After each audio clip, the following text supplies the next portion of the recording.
Et c'est le moment d'attaquer le modèle post-keynésien, alors accrochez-vous à vos slibards, je sens que ça va pas être du gâteau.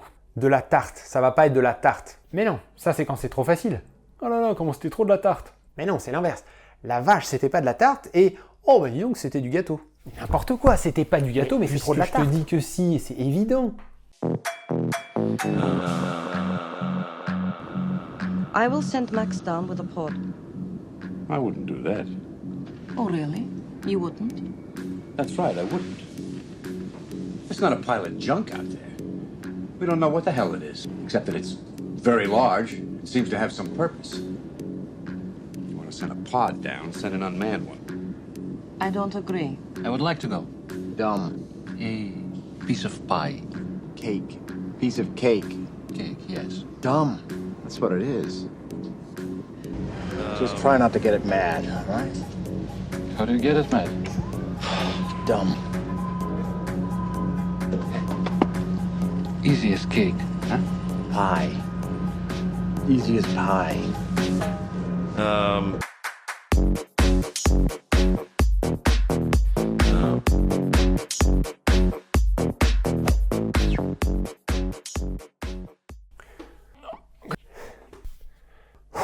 Donc, on commence par tracer deux axes. Sur l'axe des ordonnées, on représente le pouvoir d'achat moyen des travailleurs permis par leur salaire. On a donc des valeurs qui se mesurent en euros. Sur l'axe des abscisses, on représente la quantité de travailleurs employés. L'idée de cette surface est de trouver le salaire qui permet à tous les travailleurs d'être employés. Je positionne donc sur mon schéma une ligne qui montre la limite au-delà de laquelle il n'y a plus de travailleurs employés. Donc là, ça veut dire qu'il y a 50 mecs qui peuvent bosser, mais pas un de plus. Exactement.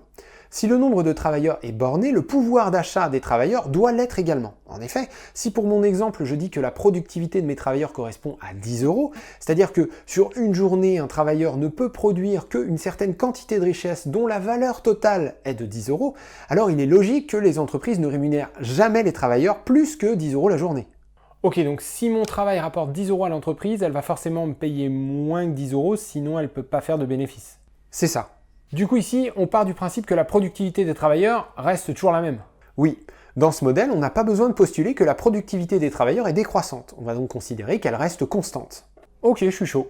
Parfait, donc on sait qu'il y a 50 travailleurs dans cette économie fictive et qu'étant donné leur productivité, 10 € par jour, leur salaire ne peut pas dépasser cette valeur. La suite de l'exercice, c'est de faire en sorte que l'offre soit égale à la demande. L'offre, le niveau de la production, est donné par le nombre de travailleurs employés multiplié par leur productivité. La demande, le niveau de consommation, est donné par le salaire des travailleurs multiplié par le nombre d'entre eux qui sont employés, mais il faut aussi rajouter à cela la consommation des actionnaires, dont les revenus proviennent des bénéfices de l'année précédente, ainsi que la consommation et l'investissement financés par la création monétaire et par l'épargne. Alors, ouais... Rappelle-toi, les bénéfices de 2019 sont payés aux actionnaires uniquement en 2020. De plus, les agents économiques, ménages, entreprises et États peuvent choisir de dépenser en 2020 de l'argent qu'ils ont épargné au cours des années précédentes ou de s'endetter via la création monétaire ou via l'épargne. Toutes ces formes de consommation s'ajoutent à celles permises par les salaires. On va donc découper la demande en deux parties, celle permise par les salaires et celle qui correspond à ce qu'on va appeler les dépenses autonomes. Dépenses autonomes. Donc, toute la partie de la demande qui ne vient pas des salaires, ce sont des dépenses autonomes. Exactement. Donc imaginons que les dépenses autonomes soient égales à 100. Puisque la productivité des travailleurs est de 10, il faudrait 10 travailleurs pour produire 100 €. Donc si mes 10 travailleurs sont payés 0 €, alors l'offre est bien égale à la demande. Tu payes tes travailleurs 0 € toi? Ça s'appelle de l'esclavage. Le problème c'est que si on paye les travailleurs 5 € par exemple, la production reste à 100, mais la demande passe à 150, puisque la composante salariale n'est plus nulle. Ah ouais? Il suffit de recruter 5 travailleurs de plus pour pouvoir produire 150. Oui, mais puisque ces travailleurs sont rémunérés 5 €, la demande monte à 175. Ah merde. Bon, j'imagine que ça converge. À force d'augmenter le nombre de travailleurs et d'employés, l'offre et la demande vont bien finir par s'équilibrer, non? Oui, pour un salaire de 5 €, une productivité de 10 € et des dépenses autonomes à 100 €, il faut employer 20 travailleurs pour que l'offre soit égale à la demande. Maintenant, à ton avis, combien faut-il employer de travailleurs pour que l'offre soit égale à la demande si on baisse le salaire à 4 € au lieu de 5? Moins de salaire, donc moins de demande, donc moins de production, donc moins d'embauche. Moi, je dirais que si on baisse les salaires, on aura moins de travailleurs employés. Exact. Toutes choses égales par ailleurs, c'est-à-dire si les dépenses autonomes restent à 100 € et que la productivité des travailleurs reste à 10 €, alors pour que l'offre soit égale à la demande et pour un salaire de 4 €, eh bien il faut employer 17 travailleurs au lieu de 20. Mais du coup, la question devient, est-ce que c'est logique de raisonner toutes choses égales par ailleurs? Est-ce qu'une baisse de salaire ne risque pas de faire varier les dépenses autonomes et la productivité? Effectivement, c'est une très bonne question, mais on y reviendra plus tard. Pour le moment, continuons en ne faisant varier que les salaires. Puisqu'il y a 50 travailleurs dans mon économie, le chômage est représenté sur ce schéma par l'écart entre le plein emploi, 50 travailleurs embauchés, et le nombre actuel de postes à pourvoir. Pour ne plus avoir de chômage, il faudrait embaucher l'ensemble des 50 travailleurs. Or, si les 50 travailleurs étaient embauchés, la production totale serait de 500 €. Puisque les dépenses autonomes sont de 100 €, il faut donc que les 400 € restants soient comblés par les revenus des travailleurs. 400 € divisé par 50 travailleurs égale 8 €. Le salaire de plein emploi est donc, dans cet exemple, de 8 €. On est passé de 20 travailleurs embauchés à un salaire de 5 €, donc avec 30 travailleurs au chômage, à 50 travailleurs embauchés à un salaire de 8 € avec désormais 0 chômeur. Voilà donc un modèle qui nous conseille d'augmenter les salaires pour éviter le chômage. Ah ouais, j'avoue, c'est assez mortel. On obtient une courbe qui, pour un niveau de salaire, de productivité, de consommation des actionnaires, de consommation et d'investissement privé ou public par le crédit ou par l'épargne donné, nous donne le nombre de travailleurs à embaucher pour que l'offre soit toujours égale à la demande. Il y a ici une différence primordiale avec le modèle néoclassique de la première vidéo. Le modèle actuel suppose que pour n'importe quel salaire donné inférieur à 10 €, il existe une situation d'équilibre dans laquelle l'offre est égale à la demande. Chaque point de la courbe est une situation d'équilibre que l'économie d'un pays peut adopter pour une durée indéterminée. Autrement dit, pour les post-keynésiens, il n'y a aucune incompatibilité entre chômage extrêmement élevé et équilibre entre offre et demande. Ici, par exemple, pour un salaire de 5 €, 30 travailleurs n'ont pas d'emploi et pourtant l'offre est bien égale à la demande. Pour les néoclassiques, en revanche, il existe un point d'équilibre unique, un salaire unique, qui permet à l'offre d'être égale à la demande. Et selon eux, cet unique point d'équilibre s'avère aussi être celui qui garantit l'absence totale de chômage involontaire. Ok, donc d'un côté les post-keynésiens pour qu'il existe de multiples équilibres offre-demande avec de multiples niveaux de salaire et taux de chômage associés, à nous de bien gérer pour trouver celui qui convient le mieux. De l'autre, les néoclassiques pour qui il n'existe qu'un seul équilibre offre-demande possible, celui que l'économie trouve naturellement, celui qui garantit automatiquement le plus faible taux de chômage. Ok, bon bah du coup on comprend mieux les points de vue des uns et des autres là. Hein. Bien, maintenant que tu as en tête cette histoire d'équilibre multiple et qu'on s'est intéressé aux variations de salaire, voyons voir comment le modèle réagit si on fait bouger les deux autres variables. La hausse de la productivité des travailleurs, que l'on constate aujourd'hui en partie au travers du phénomène d'automatisation, si on maintient les deux autres variables au même niveau, provoque bien une augmentation du chômage. La hausse de la productivité permet une hausse de la production, mais la demande reste inchangée puisque ni les salaires ni les dépenses autonomes n'ont varié. Les entreprises choisissent donc de licencier des travailleurs pour rétablir l'égalité offre égale demande. Sauf qu'en licenciant, la demande chute. Puisque la demande chute, les entreprises doivent s'adapter et produire moins, ce qui provoque davantage de licenciements, et donc une nouvelle chute de la demande. Le processus se poursuit jusqu'à ce qu'un nouvel équilibre offre-demande s'établisse. Ici, 33 travailleurs employés pour un salaire de 8 € et 17 travailleurs au chômage. On peut ainsi tracer une nouvelle courbe d'équilibre multiple qui nous montre que pour revenir au plein emploi, il faut soit augmenter le salaire à 9 €, soit augmenter les dépenses autonomes à 150 €, soit faire une combinaison entre hausse des salaires et hausse des dépenses autonomes. Autrement dit, il faut faire augmenter la demande. Donc, la hausse de la productivité transforme la courbe d'équilibre multiple offre-demande et ce faisant, provoque du chômage. Et à chaque fois, la solution pour sortir du chômage, c'est la hausse de la demande. Soit par les dépenses autonomes, soit par les salaires. C'est ça. C'est pourquoi il faut pour les postes keynésiens que les salaires augmentent à peu près au même rythme que la productivité. Si ce n'est pas le cas, comme par exemple aux États-Unis depuis 50 ans où on constate un découplage entre salaire et productivité, alors il peut y avoir une demande trop faible, à moins bien sûr que les dépenses autonomes augmentent pour compenser. Donc, j'en reviens à ce que je disais tout à l'heure, le problème c'est qu'on ne peut pas étudier les variables indépendamment. Si l'État augmente le SMIC par exemple pour essayer d'augmenter la variable salariale de la demande, les entreprises vont sûrement le prendre mal et moins investir. Donc, hausse de la demande par les salaires, mais baisse de cette même demande par la baisse des dépenses autonomes. Et donc pas d'amélioration, voire même détérioration de la situation. Oui, c'est un bon raisonnement, mais tu oublies des paramètres. Peut-être qu'en plus qu'une baisse de l'investissement, une hausse des salaires provoquerait une moins forte consommation de la part des actionnaires, ce qui irait aussi dans le mauvais sens. Mais cela pourrait aussi entraîner une plus forte consommation par la dette de la part des travailleurs qui, suite à une hausse de leur salaire, auraient davantage confiance en leur avenir. Donc difficile de dire si une hausse des salaires provoquerait réellement une baisse des dépenses autonomes. C'est d'ailleurs parce que cette variable est très imprévisible que les post-keynésiens jugent le rôle de la dépense publique comme fondamental. Ah mais oui, dans les dépenses autonomes, il y a l'investissement public. L'investissement public, oui, mais pris dans le sens du déficit. En dehors des revenus des actionnaires, les composants des dépenses autonomes représentent des dépenses qui sont supérieures au montant des revenus perçus. Parce qu'on n'a pas gagné assez cette année-là, soit on tape dans les réserves accumulées, l'épargne, soit on se tourne vers la création monétaire, le crédit bancaire. Qu'il s'agisse des ménages, des entreprises ou de l'État, on parle bien ici d'une dépense supérieure aux revenus perçus sur la période observée, donc, dans le cas de l'État, d'un déficit budgétaire. Le modèle recommande donc à l'État de garder un œil sur ces différentes variables et d'accentuer ou de réduire son déficit budgétaire en fonction de la situation pour maintenir les dépenses autonomes à un niveau suffisant. Donc, on augmente le SMIC et si les dépenses autonomes réagissent mal, on augmente le déficit public. C'est l'idée. Évidemment, cela suppose que l'État ait accès à une source de financement suffisante. Ok, bon là je te vois venir. Le modèle nous dit que la règle de déficit public maximal fixée à 3% du PIB, c'est de la merde. Pareil pour cette histoire de Banque Centrale Européenne qui prête pas aux États membres. Ça ne veut pas dire que le modèle suppose qu'il faille faire n'importe quoi sans aucun contrôle. Le déficit public doit évidemment être dirigé vers l'économie réelle, et même plus précisément vers des activités qui sont utiles pour le plus grand nombre. Et une limite à ce déficit doit même être définie, mais dans le cadre de cette analyse, dans le cadre d'une évaluation du niveau opportun des dépenses autonomes, et pas dans le cadre d'un dogme stipulant que tout déficit public est toujours mauvais, particulièrement s'il dépasse 3% du PIB. Ok, alors je reprends. Les entreprises cherchent constamment à faire augmenter la productivité des travailleurs, ce qui décale la courbe d'équilibre offre-demande et provoque du chômage.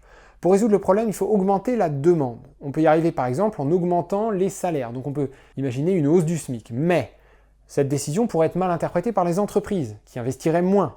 Cela dit, ça pourrait aussi être compensé par les salariés qui s'endetteraient plus. Donc dans le doute, l'État doit garder un œil sur les dépenses autonomes et se tenir prêt à augmenter son déficit public si nécessaire.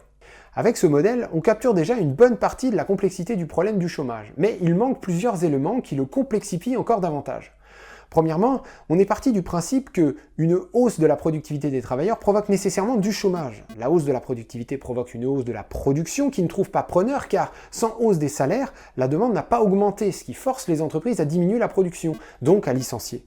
Sauf qu'en réalité, les entreprises peuvent se tourner vers les autres pays pour écouler le surplus de production. En réalité, l'offre est toujours égale à la demande au niveau mondial, mais pays par pays, ça n'a pas besoin d'être le cas. En effet, les pays exportateurs nets produisent plus que ce qu'ils consomment, et c'est l'inverse pour les pays importateurs nets, ils produisent moins que ce qu'ils consomment. Le cas le plus iconique est celui de l'Allemagne, qui, au regard de sa balance commerciale, ne consomme que l'équivalent en valeur de 94% de ce qu'elle produit. Sur notre graphique, l'utilisation de la demande d'un autre pays provoque l'apparition de nouvelles courbes d'équilibre. La logique est la suivante. Pour reprendre l'exemple de l'Allemagne, disons que 6% de la production est achetée par les pays voisins. Cela signifie que la demande allemande peut être 6% plus faible que l'offre sans que les entreprises n'aient de problème pour écouler leur stock, ce qui suppose l'apparition d'une courbe d'équilibre légèrement décalée. Dans la situation actuelle, avec une productivité des travailleurs et des dépenses autonomes inchangées, on obtient une courbe qui permet le plein emploi avec un salaire de 7,4 € au lieu de 8. Ah ouais, l'exportation permet de payer moins cher les travailleurs. Et oui, puisqu'ils participent moins à la consommation de ce qu'ils produisent, on peut se permettre de moins les payer. Mais on pourrait aussi envisager une courbe d'équilibre minimisant les dépenses autonomes plutôt que les salaires. Et évidemment, on pourrait aussi imaginer tout un tas de combinaisons intermédiaires en fonction de si on fait peser le poids de l'utilisation d'une demande extérieure sur les salaires ou sur les dépenses autonomes. La finalité, c'est qu'un pays exportateur net possède une demande interne plus faible que ce qu'il est capable de produire. Donc, quand on entend dire qu'il n'y a pas assez d'investissement en Allemagne ou que les salaires sont trop bas, c'est parce que le pays est exportateur net. C'est ça. C'est en partie grâce à sa balance commerciale positive que l'Allemagne réussit à maintenir un faible niveau de chômage malgré la faiblesse des salaires, de la consommation par le crédit et de certains investissements. Donc malgré la faiblesse de la demande. Mais alors du coup, ça veut dire que l'inverse, une balance commerciale trop négative, le fait de consommer plus que ce qu'on produit, ça veut dire que les salaires ou les dépenses autonomes sont trop élevés par rapport à la production de richesse du pays. Exactement. Si on garde toujours un différentiel de 6% entre offre et demande, mais qu'on se place cette fois du point de vue d'un pays importateur net, soit les salaires doivent augmenter à 8,6 €, soit ce sont les dépenses autonomes qui doivent augmenter à 130 €. Cela dit, c'est souvent du côté des dépenses autonomes qu'il faut aller chercher quand on est face à une situation où la demande est supérieure à l'offre, car il est beaucoup plus facile d'utiliser la création monétaire, la dette, pour augmenter la demande d'un pays, plutôt que de convaincre les entreprises d'augmenter les salaires. Pourquoi ce serait plus facile de passer par la dette que par les salaires? Parce que convaincre les banques de prêter à des ménages pour qu'ils achètent un logement, un canapé ou une télé à crédit est beaucoup plus facile que de contraindre les entreprises à augmenter les salaires. Donc tu veux dire qu'il y a quand même plus de chances d'avoir une population qui s'endette pour surconsommer plutôt qu'une population qui serait surpayée? Exactement, c'est d'ailleurs une des explications qui permet d'expliquer les crises.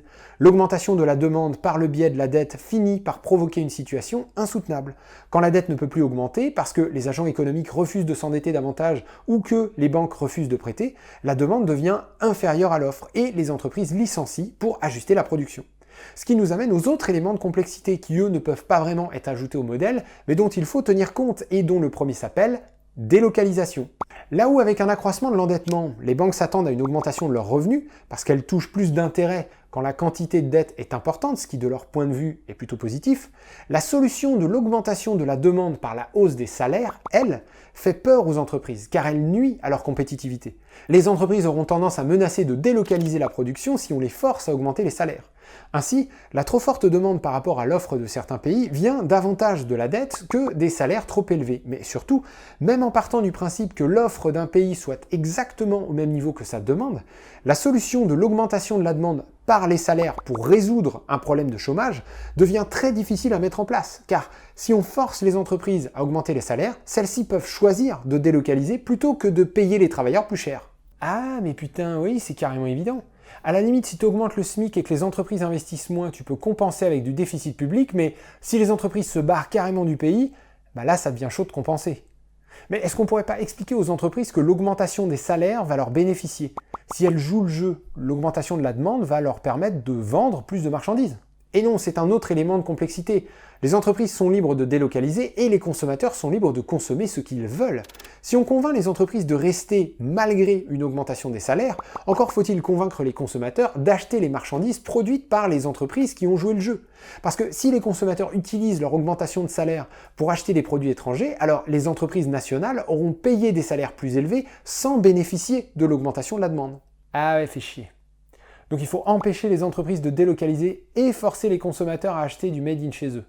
Donc on pourrait empêcher l'entrée sur le territoire de produits étrangers? Ou plutôt de mettre en place des droits de douane qui font que les prix des produits étrangers deviennent équivalents aux produits nationaux, ce qui permet aux entreprises qu'on a forcées à augmenter les salaires sur le territoire national de rester compétitives par rapport à celles qui produisent à l'étranger. Ouais, mais sauf que si tu mets des droits de douane aux produits qui arrivent de Chine, la Chine va te mettre des droits de douane sur tes produits à toi, et du coup tes entreprises exportatrices seront bien niquées. Et oui, c'est un autre point de complexité. Aucun pays ne peut produire pile poil ce dont il a besoin. Il est normal que certains pays produisent beaucoup d'une marchandise A et l'exportent, et que d'autres produisent trop d'une marchandise B et l'exportent également. La mise en place de droits de douane dans le but d'éviter le chômage et de garantir la juste rémunération des travailleurs ne fonctionne que si ces droits de douane s'appliquent uniquement aux pays fortement exportateurs, ceux qui profitent de la demande des autres pour maintenir de faibles niveaux de salaire chez eux. Sauf que, dans le monde réel, personne ne peut imposer des droits de douane aux Allemands ou aux Chinois sans que ceux-ci ne répliquent de la même manière. Délocalisation, liberté de mouvement des marchandises et des capitaux et impossibilité de mise en place de droits de douane sans risquer une guerre des tarifs douaniers forment ce qu'on appelle le triangle d'incompatibilité de Roderick, dont on parlera dans une prochaine vidéo. Donc je résume, le chômage est dû à une économie qui s'est retrouvée plantée sur un équilibre offre-demande bien moisi, le long de la courbe de tous les équilibres possibles, sûrement à cause d'une augmentation continue de la productivité des travailleurs sans augmentation des salaires. Oui, ou d'une crise qui a engendré une baisse de la demande par le biais des salaires ou des dépenses autonomes, ce qui a provoqué un saut vers un équilibre offre-demande avec plus de chômage. Ah effectivement, ok. Donc, quoi qu'il en soit, pour trouver un meilleur équilibre le long de la courbe, il faut augmenter la demande. Pour y arriver, il faudrait augmenter les salaires et mettre en place des tarifs douaniers pour que les produits nationaux restent compétitifs et que les consommateurs les achètent. Et aussi éviter une guerre de tarifs avec le reste du monde. Et aussi empêcher les délocalisations.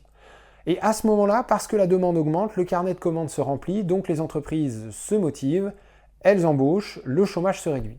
Mais pendant tout ce processus, si on veut vraiment voir un impact sur le chômage, il faut aussi faire gaffe à ce que les dépenses autonomes ne faiblissent pas. D'où l'idée d'avoir un État qui peut augmenter son déficit public si nécessaire, ce qui implique d'avoir une source de financement qui soit pérenne, genre un accès direct à la planche à billets de la Banque centrale. Ce qui est le cas pour tous les pays du monde, sauf ceux de la zone euro. Cool. Et évidemment, il faut constamment répéter ce processus au fur et à mesure que la productivité des travailleurs augmente, et il faut faire tout ça en même temps, sinon, pas moyen de résoudre le problème du chômage. Bon, du coup, je crois qu'on comprend bien pourquoi on ne le résout pas, ce problème. Bon, c'est plutôt bien résumé, mais on va quand même tout reprendre point par point.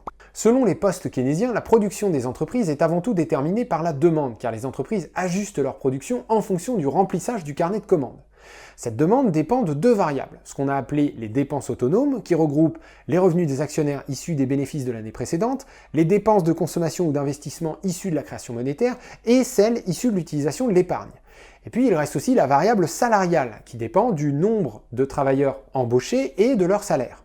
L'offre, quant à elle, dépend de la productivité des travailleurs que l'on considère ici comme constante et du nombre de travailleurs embauchés. Selon les postes keynésiens, une économie capitaliste va naturellement chercher un équilibre pour que l'offre soit égale à la demande, et celui-ci peut s'obtenir à tous les niveaux de salaire. Contrairement aux néoclassiques qui ne perçoivent qu'un seul salaire permettant à l'offre et à la demande d'être égaux, les postes keynésiens tracent une courbe qui représente tous les équilibres possibles à tous les niveaux de salaire. L'idée est donc de tenter d'influencer les agents économiques afin que le bon équilibre, celui qui permet le plein emploi, soit bien obtenu. Contrairement au modèle néoclassique, l'automatisation de la production qui permet une meilleure productivité des travailleurs provoque du chômage, car elle augmente l'offre sans augmenter la demande, ce qui provoque l'apparition d'une nouvelle courbe d'équilibre. Dans le but de revenir au plein emploi, l'État doit alors agir sur la demande en forçant les entreprises à augmenter les salaires, en encourageant l'investissement dans l'économie réelle et ou en augmentant son déficit public. On peut rajouter au modèle une notion supplémentaire de complexité en intégrant une variable de balance commerciale. En effet, il est toujours possible pour les entreprises, si la demande est inférieure à l'offre, de tenter de vendre les marchandises en excès à d'autres pays. On obtient alors la relation suivante. Plus la balance commerciale d'un pays est excédentaire, c'est-à-dire plus la production d'un pays est supérieure à sa demande, plus les dépenses autonomes et les salaires risquent d'y être faibles sans que cela ne se voie au niveau du chômage. A l'inverse, plus la balance commerciale d'un pays est déficitaire, c'est-à-dire plus la consommation d'un pays est supérieure à ce qu'il produit, plus le risque d'une crise de la dette est importante, car il est peu probable que l'excès de demande soit lié à des salaires trop élevés. Pour finir, la liberté des consommateurs qui peuvent acheter sans surcoût des produits fabriqués dans des conditions très éloignées des critères nationaux, ainsi que la liberté des entreprises de délocaliser la production comme bon leur semble, viennent considérablement complexifier les choses. En effet, une hausse des salaires et une hausse du déficit public pourraient n'avoir aucun effet sur le chômage si les entreprises décidaient de délocaliser ou les consommateurs ne cherchaient pas en priorité à consommer ce qui est produit localement. La solution pourrait être alors d'interdire les délocalisations et de mettre en place des tarifs douaniers pour encourager la production et la consommation nationale des pays qui se soucient réellement de résoudre le problème du chômage tout en maintenant la juste rémunération des travailleurs. Le problème, c'est que cela suppose de réaliser un arbitrage entre les pays dans lesquels on veut encourager la production, qui ne verraient pas du coup leur exportation taxée par des tarifs douaniers, et les autres que l'on chercherait, via des tarifs douaniers, à contraindre de mieux traiter leurs travailleurs. Ainsi, la mise en place de tarifs douaniers ne peut être envisagée qu'à l'issue d'une négociation internationale, sans quoi elle risquerait de mener à une guerre commerciale plutôt qu'à une amélioration de la situation des travailleurs en termes de création d'emplois et de pouvoir d'achat. Merci à tous d'avoir regardé, j'espère que cette petite série de vidéos sur les théories du chômage vous ont plu. Comme d'habitude, je vous encourage à liker, commenter, partager la vidéo, voire même considérer à me laisser un petit pourboire sur Tipeee, qui n'est pas un pourboire d'ailleurs, en fait c'est un pourvivre, parce que toutes mes vidéos sont essentiellement financées grâce à vos dons. D'ailleurs, comme à chaque fois, un énorme merci à tous ceux qui donnent pour que je puisse continuer mon activité. Sur ce, portez-vous bien et à bientôt pour un prochain épisode.